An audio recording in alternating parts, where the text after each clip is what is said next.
Hi అండి అందరికీ. నా ఛానల్ ఎవరైనా కొత్తగా చూస్తున్నట్టయితే ప్లీజ్ సబ్స్క్రైబ్ చేయండి. పొదరిల్లు టుడే ఎపిసోడ్. ఇక ఇవాళ ప్రోమో విషయానికి వస్తే, మహాలక్ష్మికి కన్నా బాగా దగ్గరవుతాడు. నిజంగా తను చక్రికి భార్య అని ఫీల్ అవుతాడు. ఇద్దరూ కలిసి ఫ్రెండ్స్ అయిపోతారు కూడా. అయితే భోజనం చేద్దామని చెప్పగానే కేశవ ఇంటికొచ్చి మహాని అరిచిన విషయాన్ని గుర్తు చేసుకొని అక్కడి నుంచి వెళ్ళిపోతాడు. తర్వాత మహాలక్ష్మి కన్నాతో కూర్చొని మాట్లాడుతూ చాలా సంతోషంగా ఉంటుంది. నారాయణ మాత్రం వీరిద్దరిని చూసి సంతోషంగా ఉంటాడు. ఇక నీ దగ్గర కంపు కొడుతుంది, నువ్వేమీ మాట్లాడొద్దు అని కన్నా అంటాడు. అయితే నారాయణ, మీ అన్నయ్యకి చికెన్ షాప్లో మటన్ షాపులు బంద్ అయ్యాయని ఎవరైనా చెప్పారా?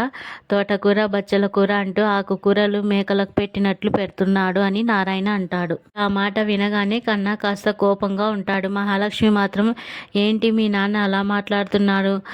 పెద్ది అందరి కోసం ఎంత కష్టపడుతున్నాడు కదా, మీరు ఆయన్ని కనీసం గుర్తించటం లేదు అని ఫీల్ అవుతుంది.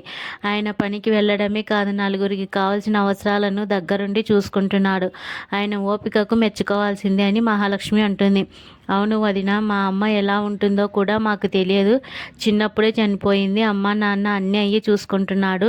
మా అన్నయ్యకి పెళ్ళి అవుతుందని అనుకున్నాము, కానీ కొందరు మా ఇంటి గురించి లేనిపోని చెప్పి మా అన్నకు పెళ్ళికి క్యాన్సిల్ చేస్తూ వస్తున్నారు అని కన్నా అంటాడు. మీరు ఏం ఫీల్ అవ్వకండి, పెద్ది చాలా మంచి వ్యక్తి కాబట్టి మంచి అమ్మాయి ఆయనకు భారీగా వస్తుంది అని మహా అంటుంది.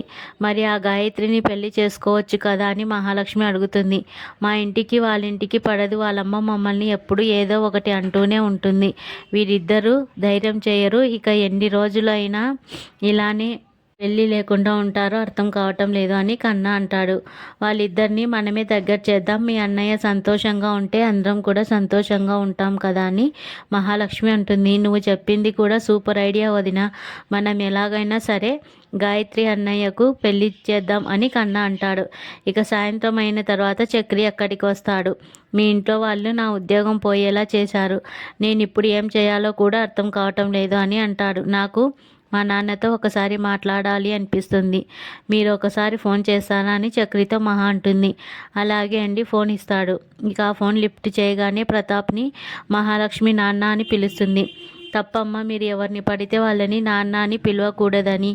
తల్లి విషయానికి వస్తే ఎవరినైనా అమ్మ అని పిలవచ్చు, అని ఇలా ఎవరిని పడితే వాళ్ళని అనకూడదమ్మా అని ప్రతాప్ అంటాడు.